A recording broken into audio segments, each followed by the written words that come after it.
जी बाबा, आपने बुलाया? आओ।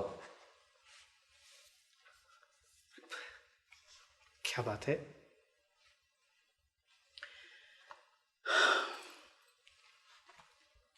देखो अकबर अली खान, हम कितने भी गड़ंग मर्द क्यों ना हो, बेशक सारी दुनिया हमारी जूती की नोक पर रखी हो, फिर भी हमारी कुछ रिवायात हैं, कुछ गैरत है हमारी।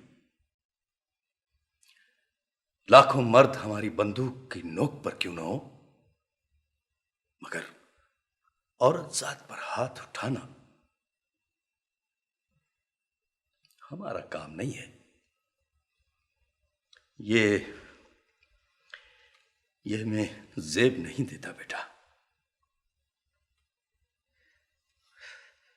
बाबा, आप कहना क्या चाहते हैं?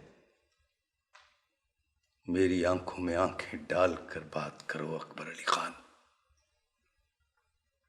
तुम्हारी नजरें मुझसे क्या छुपाना चाह रही हैं?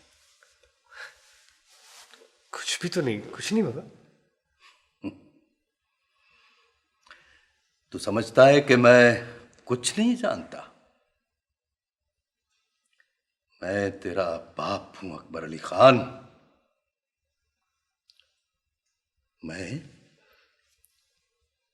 यहां तुम्हारे अंदर बैठा हुआ हूं। मैं तेरी रग रग से वाकिफ हूं। आखिर किया क्या है मेरे बेटे ने कि आप? तेरे बेटे ने मारवी को उठाया है शहजादी। ये अब इस कदर जोरावर हो गया है कि गांव की बहू बेटियों को उठाए।